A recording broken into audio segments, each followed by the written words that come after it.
Sa video na ito kapatid, ay share ko ang 10 na sign na gusto ng isang lalaki ng deeper na intimacy, a relationship, a love, at hindi lang sex ang habol sa'yo. Kung gusto mo malaman at magkaroon na din ng peace of mind sa'yo, ng security sa'yo, then itong video na to ay para sa'yo. Let's go!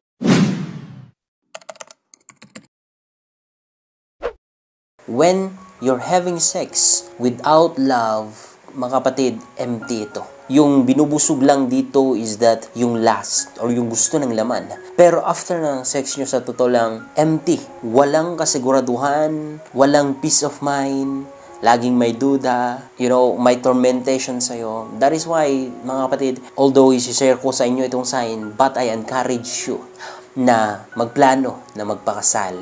Especially kapag na-confirm nyo talaga na mahal nyo ang isa't isa sa papagitan ng video na to. I encourage you para sa family nyo, sa mga magiging anak nyo, at para sa inyo din lang dalawa. Okay? At the same time, kapag merong talagang love sa inyo, ang sex nyo is not just physical contact, is not just for pleasure, but it become an expression for deeper connection, for deeper intimacy, at mas masaya po, at mas masarap sa totoo lang, kapag mahal nyo ang isa't isa.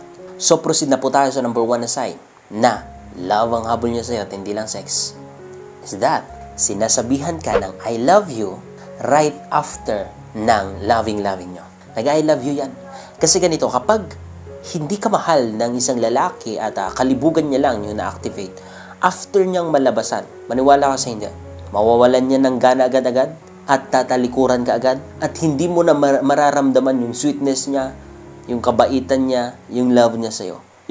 Psychologically speaking and scientifically speaking, almost all ng mga lalaki after naming malabasan, parang mawala yung gana sa totoo lang. Samantalang ang babae, the more actually na ginagawa nyo, the more na mas nag-grow or lumalaki yung love nyo.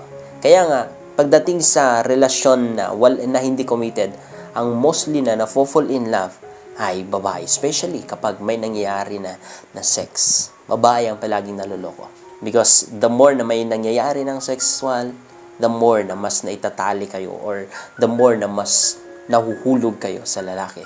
That is why, kapag pinili ng isang lalaki na mag-I love you sa'yo after niyang nalabasan, after ng sex nyo, it means mahal ka talaga. Trust me, it means mahal ka talaga. Okay, number 2 na sign ay nakikipag-eye to eyes siya sa'yo, especially during sex.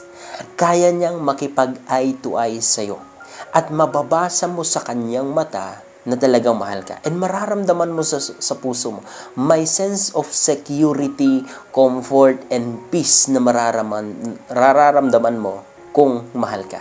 Hindi yung parang natatakot ka na baka iwan ka, natatakot ka. Actually, hindi sa natatakot ka, kundi napaperceive mo kung ano yung laman ng kanyang puso't isipan.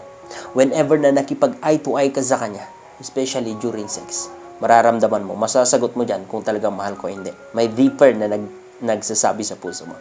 Okay, gusto ko lang linawin sa ito. Itong mga sign na binibigay ko, hindi ko sinasabing 100% na correct at applicable sa inyo. At kapag nakita nyo ito, hindi ibig sabihin na mahal nga talaga kayo. Kundi ito lang yung basehan nyo na kapag pinagsama-sama nyo ito at na-confirm nyo, malaki nga ang chance na mahal kayo at hindi lang sex. Yung habol niya sa inyo. Okay? Pagpatuloy na natin. Number 3, he is not afraid of being vulnerable with you. Open siya. Nalalaman mo yung personal niyang buhay, kung anong nangyayari sa kanya, kung kumusta siya. Hindi siya natatakot na mapasok mo yung kanyang buhay. Hindi siya defensive at open siya sa'yo. Nag-open siya sa'yo sa kanyang phone, sa kanyang private life, sa kanyang mga passwords. Kumbaga, nagiging vulnerable siya sa'yo. Hindi siya defensive. It means mahal ka. It means may something sa'yo special na kaya niyang ma-open yung kanyang buhay sa'yo. And hindi palaging ganito. Kasi kung sex lang ang habol niya sa'yo, he's not interested na maging vulnerable sa'yo. He's not interested na mag-open sa'yo. Close yan palagi kasi nga, yung laman niya lang ang fino-fulfill niya kapag sex lang ang habol sa'yo. But, whenever na binukas niya yung puso niya sa'yo, it means mahal ka. Tandaan mo yan. Okay? Number 4, gusto niya nang i-spend yung oras niya sa'yo before and after ng sex niyo. Like having cuddles, Before ng sex nyo, hindi siya basta-basta na lang na makipag-sex sa'yo, kundi ini-spend niya yung oras niya, pwedeng dalhin ka sa dates, hinihinay-hinay niya lang, hindi niya binibigla at hindi niya minamadali ang lahat. Okay? Lagi niyong tatandaan yan. Kundi, ina-enjoy niya yung moment na i-spend sa'yo, yung oras sa'yo. Even right after ng sex nyo, sabi ko nga, mostly malalaki na wala ng gana. Pero kung ini-spend niya pa rin yung oras niya sa'yo, nagkakadel pa rin sa'yo at hindi siya nagmamadali, andun pa rin yung nakikipagkwentuhan siya sa'yo, kung hindi pa kayo pagod or hindi kayo naantok, it means mahal ka. Pinapahalagahan ka niya. At hindi lang yung katawan niya, hindi lang yung crave niya ng sex, yung pinupuno niya. Okay? Next. Kasay. Ay. His goal is to please you sa kama. Kapag sex lang ang habol niya sa'yo, wala siyang pakialam na pasayahin ka sa kama. Ang importante, masaya siya, nag-enjoy siya, nalabasan siya. Wala siyang pakialam sa'yo. Pero kung yung aim niya, kapatid, ay yung paligayahin ka, ginagawa niyang lahat, like role play or whatever, just to make you happy and satisfied, like going down, you know what I mean? Going down without expecting you to do it in return or to go down too, then mahal ka niyang kaibigan. Kasi gusto niya na masatisfy ka. Kasi, trust me kaibigan, kung mahal ka ng isang tao, wala na siyang ibang gustong gawin kundi ang masatisfy ka, at hindi lang sa bagay-bagay, hindi lang sa finances, kundi even sa sexual, sa physical contact. So, alam mo na mahal ka kaibigan kung sinasatisfy ka at hindi yung sarili niya lang ang iniisip niya. Okay? Proceed na po tayo sa number 6. Kino-compliment niya hindi lang yung katawan mo, yung sexiness mo, yung itsura mo, kundi even your personalities. You know, alam mo na babaero ang isang tao at katawan mo lang ang habol niya kapag lagi niya lang nagfo-focus sa ganda mo, sa kaseksihan mo, sa itsura mo. You know, tignan mo, nakafocus lang siya sa lust, sa kalibugan niya. But, kapag nakikita niya yung efforts mo, yung personalities mo, yung ginagawa mo sa kanya, then, it's a big sign na mahalaga ka sa kanya at mahal ka niya at hindi lang sex ang hinahabol niya sa'yo. Tandaan mo yan. Okay? Number 7 na sign ay, kapag hinahalikan ka niya, mararamdaman mo yung passion sa kanya. Hindi siya nagmamadali, hindi harsh, kundi mararamdaman mo yung init, yung passion niya para masatisfy ka, yung pagmamahal niya o yung care niya, even sa kisses lang, mararamdaman mo yun mula sa kanya. Yung energy na ibabato niya, mararamdaman mo yun, kapatid. It means mahal ka. Pero kung mararamdaman mo yung for the sake lang, para masatisfy siya, or para may kiss lang na masabi, or para, you know what I mean, nagmamadali siya, harsh, you know, sarili niya lang sinasatisfy niya.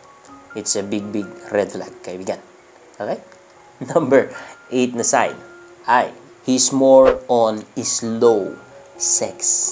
Hindi siya nagmamadali, at ine-enjoy niya yung moment, yung mga curves mo, yung mga shape mo, yung itsura mo, ine-enjoy niya lang yung moment. Hindi siya nagmamadali kasi ang purpose niya nga is to satisfy you, to enjoy the moment. At hindi niya binibilisan, you know, mostly naman lalaki na talagang sex lang, talagang habol sa'yo. Of course, mabilisan lang yan. Sige, ganun na lang, itusok na lang, pasok. Hindi mo mararamdaman yung passion. Hindi mo mararamdaman yung ine-enjoy niya sana. Yung hinahaplusan ka, yung may role play, yung smooth and gentle lang. Kasi nga, sinasatisfy niya lang sarili niya. Pero kung more siya ng gentleness, ng slow sex, ng ine-enjoy yung moment, mahal ka niyan, kaibigan. Okay? And, number 9 na sign ay, he will never force you to have sex. Kung gusto niya makipag-sex sa'yo, gagawa yan ng way. Ipiplease ka niyan, mag-e-effort yan, ide-date ka niyan, kukunin yung emotion mo, yung feelings mo, hanggang may pour out mo na gusto mo na ng sex. Although, hindi man from time to time nagagawa niya na yun. Of course, merong time na quick sex lang. Like sa umaga, gano'n. Of course, understandable, especially sa mga mag-asawa.